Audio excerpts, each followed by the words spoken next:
నమస్తే, welcome to Telugu news. నేను గోపికృష్ణ. రాజధాని ఫైల్స్ ట్రైలర్ రిలీజ్ అయిన ఒక్క రోజులోనే 10 మిలియన్ వ్యూస్ని సంపాదించడం అంటే తెలుగు రాష్ట్రాల్లో అత్యధిక రికార్డులు నమోదు చేసినట్టే అనుకోవాలి ట్రైలర్ విషయంలో. అందులో పొందుపరిచిన అంశాలు, అందులో రైతులకి, భూమికి, ప్రభుత్వానికి మధ్య జరిగినటువంటి ఒక దీన్ని అత్యద్భుతంగా పొందుపరిచారు అనేది అందులో వస్తున్న కామెంట్స్ అన్నీ కూడా. అయితే మనం ఎప్పుడైతే ట్రైలర్ రిలీజ్ అయిందో ప్రివ్యూ చూసిన వాళ్ళని ఒక్కొక్కళ్ళనిగా మనం వాళ్ళ అభిప్రాయాలు తెలుసుకునే ప్రయత్నం చేస్తున్నాం. అందులో భాగంగా అఫ్సాన్ రాయేష్ గారు అనలిస్ట్ ఉన్నారు, వారి అభిప్రాయం తెలుసుకుందాం. ఆయన కూడా ప్రివ్యూ చూశారు మొత్తం. ఒకసారి వారితో మాట్లాడే ప్రయత్నం చేద్దాం. రాయేష్ గారు, వెల్కమ్ సార్. ఎలా అనిపించింది మీకు? అంటే ట్రైలర్ చూశారు, ఈవెన్ ప్రివ్యూ కూడా చూశారు కాబట్టి ఎట్లా అనిపించింది మీకు రాజధాని ఫైల్స్? రాజధాని ఫైల్స్ సినిమా అంటే ఆద్యంతం ఆ సినిమా చూస్తున్నప్పుడు మనకు తెలిసిన చరిత్ర, అవును, మన కళ్ళ ముందు జరిగిన సంఘటనలు, మన కళ్ళ ముందు జరిగిన పరిస్థితులు, పరిణామాలు, ఎంత డిస్క్లైమర్లో ఈ పాత్రలు, ఈ సంఘటనలు ఎవరిని ఉద్దేశించి తీసినవి కాదు అని చెప్పే ప్రయత్నం చేసినా యథార్థంగా మన కళ్ళ ముందు జరిగిన సంఘటనలనే ప్రతిబింబిస్తూ ఎవరికి వాళ్ళకి కళ్ళ ముందు ఒకసారి ఆత్మావలోకనం చేసుకోవాల్సి వచ్చింది. ఈ మధ్యకాలంలో అంతా గడుపుకున్న 2019 నుంచి యథార్థంగా మనందరం చూసిన, అనుభవించిన సంఘటనలే మళ్ళొక్కసారి తెర మీద చూసినట్టయింది. దాదాపుగా మన మూలాలన్నీ గ్రామాలతోటే ఉన్నాయి, మన మూలాలన్నీ రైతు కుటుంబాలతోటే ఉన్నాయి. రైతులుగా, రైతు కుటుంబ సభ్యులుగా భూమితో ఉండే అనుబంధం ఏంటి, ఆ ఎమోషనల్ కనెక్టివిటీ ఏంటి అనేది మనకందరికీ తెలుసు. స్వతహాగా మనందరం అనుభవించిన వాళ్ళం. అటువంటి రైతులు ప్రభుత్వం చేత బాధితులుగా మారటం. ఇవాళ కొన్ని వందల సినిమాలు చూస్తుంటాం మన జీవితంలో. ఆ సినిమాల్లో ఏమవుద్ది, కుటుంబం రక్షణ కోసం ఒక కథానాయకుడు ఉంటాడు, ఆ కుటుంబాన్ని ఇబ్బందులు పాలు చేసే విలన్ ఎవరో ఉంటాడు. లేదు, సమాజం రక్షణ కోసం ఒక కథానాయకుడు ఉంటాడు, ఆ సమాజాన్ని ఇబ్బందులు పాలు చేసే విలన్ ఎవరో ఉంటారు. అది వ్యక్తిగతం అవుతుంటారు. ఇక్కడ అంటే సమాజ పరిరక్షణకు కానీ, లేదు కుటుంబ పరిరక్షణకు కానీ కొంతమంది కథానాయకులు, కొంతమంది విలన్లు ఉంటారు. ఇక్కడ ఈ రాజధాని ఫైల్స్ విలన్ ప్రభుత్వం, బాధితులు ప్రజలు. అంటే పాలకులే ప్రజల్ని పీడితులుగా మార్చినప్పుడు, పాలకులే కక్షగట్టి ప్రజల మీద తమకున్న అధికారాలని, వ్యవస్థల్ని ప్రయోగించి ప్రజల్ని బాధితులుగా మార్చినప్పుడు, పాలకులే వంచనకు గురి చేసినప్పుడు, వంచనకు గురైన ప్రజలు సహజంగా వాళ్ళకు ఒక కష్టం వస్తే, నష్టం వస్తే పోలీసులు ఉన్నారు, ప్రభుత్వం ఉంది మాకు అండగా నిలబడటానికి అని చెప్పని సహజంగా భావిస్తాం. మనకి మన పక్కింటాడితోటో, మన ఎదిరింటాడితోటో ఘర్షణ జరిగితే పోలీసులు మా రక్షణకు వస్తారని చెప్పని ఫీల్ అవుతాం మనం. అవును కదా. కానీ ఆ పోలీసులే మనకి శత్రువులుగా మారితే, మనల్ని శత్రువులుగా భావిస్తుంటే, మనకి శత్రువులుగా మారలా, మనల్ని శత్రువులుగా భావిస్తుంటే, అల్టిమేట్ రక్షణ కల్పించాల్సిన వ్యవస్థలే మన మీద దాడులకు దిగుతుంటే, మన వ్యక్తిత్వానికి పాల్పడుతుంటే, మన ఆస్తుల్ని లాగేసుకొని మనల్ని నిస్సహాయులుగా మార్చి మన ఆర్థిక మూలాల మీద దెబ్బ కొడుతుంటే, అన్నిటికన్నా ముఖ్యంగా కేసులు పాలు చేసి, జైలు పాలు చేసి, లాఠీ చార్జీలు చేసి, ముళ్ళ కంచెల్లో ఈడ్చి, అన్నిటికన్నా నీచమైన వ్యవహారం ఏంటంటే మన కుటుంబాల్లో ఉన్న మహిళల్ని వాళ్ళ గౌరవానికి భంగం కలిగిస్తుంటే, వాళ్ళ వ్యక్తిత్వానికి పాల్పడుతుంటే ఎవరికి చెప్పుకోవాలి? వాళ్ళు అనుభవించిన మనోవేదన, వాళ్ళు అనుభవించిన కష్టం, ఆక్రోశం, ఆవేదన, వాళ్ళ కన్నీళ్ళు, వాళ్ళు పొందిన గాయాలు, ఇది వాళ్ళకు మాత్రమే పరిమితమా? ఇది రాష్ట్రానికి సంబంధించిన అంశమా? గత 4.5 సంవత్సరాలుగా ప్రజల్లో చాలా విస్తృతంగా జరుగుతున్న చర్చ ఇది. 2019 డిసెంబర్ 17 ఆయన 3 రాజధానుల ప్రకటన చేసుకోవచ్చు. కానీ 2019లో అధికార బాధ్యతలు చేపట్టిన నాటి నుంచి స్ట్రాటజికల్గా రాజధానిని చంపేయాలనే ఏకైక లక్ష్యంతో గత ప్రభుత్వాన్ని నమ్మి రైతులు భూములు ఇచ్చారు. పార్టీని నమ్ము పాలకుడుగా ఉన్న వ్యక్తిని నమ్మి కాదు, ప్రభుత్వానితో చేసుకున్న ఒప్పందంతో అవును కదా. భూములు ఇచ్చారు. ప్రభుత్వం అక్కడ రాజధాని పెట్టాలి అని చెప్పని నిర్ణయం తీసుకుంది. మా దగ్గర రాజధాని పెట్టండి అని చెప్పని రైతులు వెళ్ళి అడగల. మీ దగ్గర రాజధాని పెడుతున్నాము, మా దగ్గర భూమి సేకరణకి కావాల్సిన వనరులు లేవు, సమీకరణలో మీరు భూమి ఇస్తే దాన్ని మేము అభివృద్ధి చేసి మా అవసరాలకు వాడుకుంటూ మీకు కూడా అభివృద్ధి చేసిన వాటా మీకు ఇస్తాము అని చెప్పిన ప్రభుత్వ వాగ్దానాన్ని నమ్మి ప్రభుత్వంతో ఒప్పందం చేసుకొని భూములు ఇచ్చి ప్రభుత్వం ఒక మాస్టర్ ప్లాన్ తయారు చేసి ఆ మాస్టర్ ప్లాన్ నోటిఫై చేసి ఆ మాస్టర్ ప్లాన్ ప్రాతిపదికగా రైతులతో ఒప్పందం చేసుకొని ఇంత టైంలో ఈ డెవలప్మెంట్ మేము చేస్తాం, మీకు మీ జీవనభృతికి గ్యారంటీగా 10 సంవత్సరాల పాటు మీకు వార్షికంగా కౌలు ఇస్తాం, ఈలోగా రాజధాని నిర్మాణం ఒక స్టేజ్కి వస్తుంది, మీరు మీ జీవనభృతి పొందడం కోసం మీకు కమర్షియల్ ప్లాట్లు ఇస్తాం, మీరు షాపులో వ్యాపారాలు ప్రారంభించుకోవచ్చు, మీ కుటుంబ సభ్యులకి ఉపాధి అవకాశాలు దొరుకుతాయి, ఇక్కడ అన్నిటితో పాటుగా రాష్ట్రానికి ఒక రాజధాని సమకూరుతుంది అని చెప్పని ఒక ప్రభుత్వం చేసిన వాగ్దానం.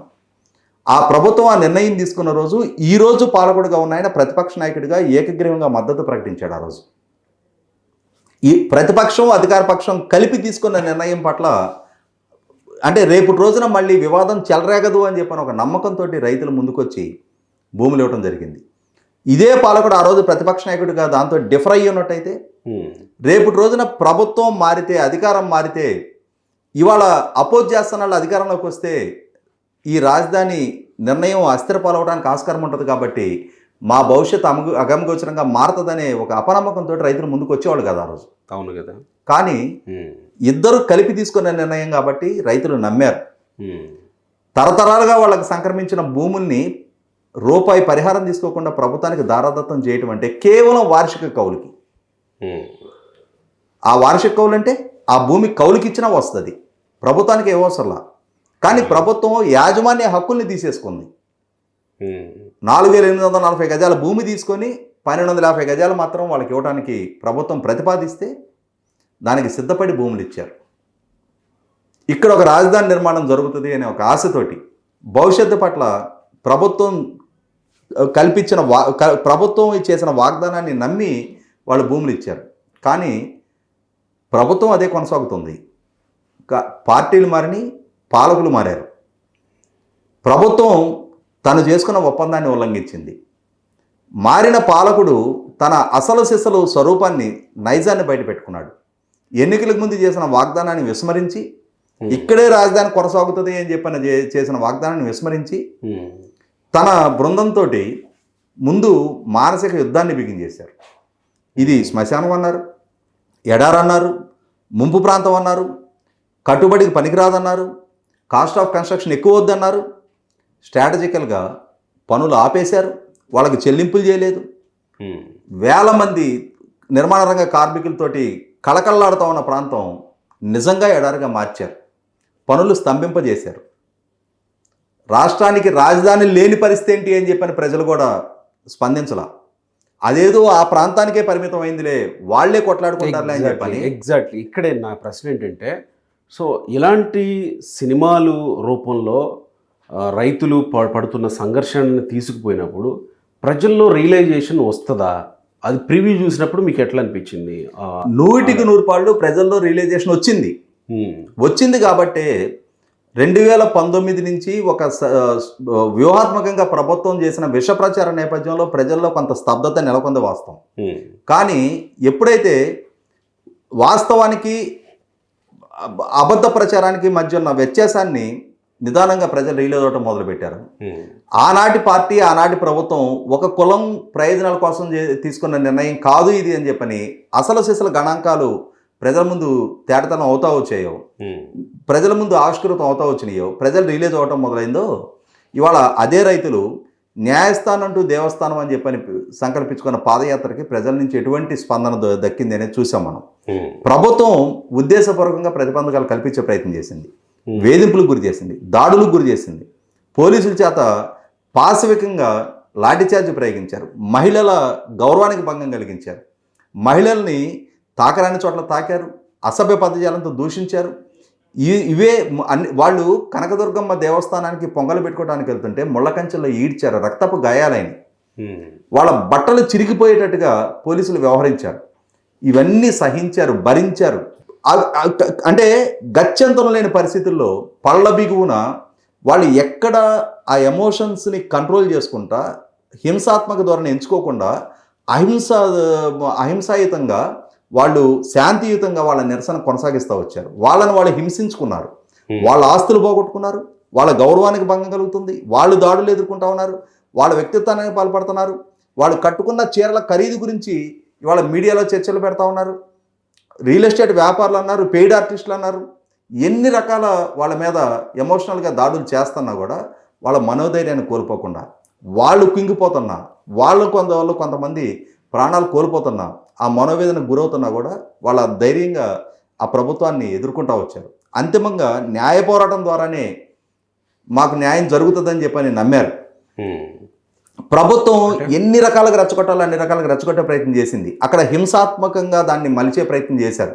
హింసకు కనుక పాల్పడ్డ పక్షంలో అణిచివేతకి చాలా తేలికగా అణిచివేతకు సాధ్యపడుతుందనే ఉద్దేశంతో, అంటే ఇప్పటి వరకు జనాలకు అనిపించి ఉండకపోవచ్చేమో, ఏముంది రాజధానికి భూములు ఇచ్చారు, వాళ్ళు కావాల్సింది ఏదో తీసుకున్నారు, వాళ్ళు బాగానే కోట్లు సంపాదించుకున్నారు అని అనిపించి ఉండొచ్చేమో. కానీ అది ఇవ్వడానికి వాళ్ళు పడే రైతులు ప్రభుత్వానికి భూమి ఇవ్వడానికి, రాజధానికి ఇవ్వడానికి వాళ్ళు పడే సంఘర్షణ, భూమికి వాళ్ళకు ఉన్నటువంటి అనుబంధం, ఇవన్నీ ప్రజల్లోకి వెళ్తుందని అంటారా? ఇక్కడ అంటే మనకి గుడ్డు పెట్టే కొడుకు తెలుసుది నొప్పి అని చెప్పని ఒకటి మనకుంది సామెత. వేరే ఏ గ్రామంలో అయినా ఏ ప్రాంతంలో అయినా వాళ్ళకి కాని అవసరానికి వాళ్ళ భూమి ఒక 100 గజాలు ఇవ్వాల్సి వచ్చినప్పుడు ఆ పెయిన్ ఏంటి అనేది తెలుస్తుంది. గజం భూమి ఇవాళ ఎందుకు 29,000 మంది రైతులు 34,000 ఎకరాల భూమి రాష్ట్ర రాజధాని నిర్మాణం కోసం ఉదారంగా ముందుకొచ్చి భూములు ఇస్తే దాన్ని దుష్ప్రచార ప్రభావంలో ప్రజలు చాలా సందర్భాల్లో అపోహ పడింది వాస్తవం. కానీ గ్రాడ్యువల్గా రియలైజ్ అయ్యారు కాబట్టి ప్రభుత్వం 3 రాజధానుల పేరిట 3 ప్రాంతాల్లో విచ్ఛిన్నం విద్వేషాలు పెంచే ప్రయత్నం చేసినా కూడా ప్రజలు విశ్వసించాల, ప్రభుత్వానికి మద్దతు తెలపలా. ప్రభుత్వం గర్జనల పేరిట సభలు పెట్టినా కూడా అవి ఎంత నిరాధారణ గురైనవి చూసాం. ఆర్గనైజ్డ్గా క్రౌడ్ని తరలించి బలవంతపు ప్రసంగాలే తప్ప ఎమోషనల్గా ప్రజల నుంచి స్పందన రాలా. ఇవన్నీ ప్రజల్లో వచ్చిన రియలైజేషన్ కారణం. ఇప్పుడు ఒక్క రోజులో 10 మిలియన్ రీచ్ అవ్వడం అంటే ఎట్లా అర్థం చేసుకోవాలి? అమరావతి ప్రాంత ప్రజలు మాత్రమే 10 మిలియన్ మెంబర్స్ ఉన్నారా? అవును కదా. మహా అయితే 1,00,000 మంది జనాభా ఉన్నారు అక్కడ. అవును. అన్నిటికన్నా ముఖ్యంగా అక్కడ రాజకీయ విభేదాలు ఉన్నాయి, అక్కడ అధికార పార్టీని సమర్థించే ప్రజలు ఉన్నారు, ఓట్లేసిన ప్రజలు ఉన్నారు. అవును కదా. కాబట్టి ఆ 2 స్థానాలు కూడా అధికార పార్టీ కైవసం చేసుకోగలిగింది. ఇటువంటి నేపథ్యంలో 100కి 100 పాళ్ళు రైతులుగానే అంటే, ఎందుకంటే నేను అంటుంది ప్రభుత్వాన్ని నమ్మి ముందుకొచ్చిన భూమి పుత్రులు వాళ్ళు ప్రభుత్వానికి భూములు ఇస్తే ప్రభుత్వం వాళ్ళని చేసిన మోసం కన్నా కూడా హింసించిన తీరు, చివరికి అంతిమంగా న్యాయస్థానాలు వాళ్ళకి రెస్క్యూకి వచ్చిన తీరు, ఖచ్చితంగా సినిమాటిక్గా కొన్ని సంఘటనలు ఉంటాయి, కొంత హీరోయిక్ వర్షిప్ ఉంటుంది, ఆ హీరోయిక్ సీన్స్ కొన్ని ఉంటాయి, అవన్నీ సినిమా కోణంలోనే చూడాలి. కానీ వాస్తవ దృశ్యం కళ్ళ ముందు కనిపిస్తుంది. వాళ్ళు ఎదుర్కొన్న అవమానాలు, ఆ దాడులు, ఇవన్నీ ప్రతి పౌరుని కదిలిస్తున్నాయి. కాబట్టి ఇవాళ అన్ని వ్యూస్ రావటం ట్రైలర్కి, రేపు సినిమాని కూడా అదే స్థాయిలో ఆదరిస్తారు. వాస్తవాన్ని రిఫ్లెక్ట్ చేస్తూనే ఆ సినిమా ఉంది, ఆ నిర్మాణం జరిగింది, ఆ ప్రయత్నం చేసిన మీ అధినేత ప్రొడ్యూసర్ కంటనేని రవిశంకర్ గారిని, అలాగే డైరెక్టర్ భాను గారిని, అందులో నటించిన అంతమంది యాక్టర్స్ని, ఎవరికి వాళ్ళకి ఆ ప్రాంతంతో మేము గుంటూరు జిల్లా వాళ్ళం, అక్కడ పరిస్థితులు అన్నీ తెలుసు నాకు. ఆ గ్రామాల్లో ఆ రైతులు ఎదుర్కొంటున్న వేదన తెలుసు, వాళ్ళు ఎదుర్కొన్న కష్టాలు తెలుసు, ఇప్పటికీ ఆర్థికంగా వాళ్ళు ఎటువంటి సంక్షోభ పరిస్థితులు ఎదుర్కొంటున్నారో తెలుసు.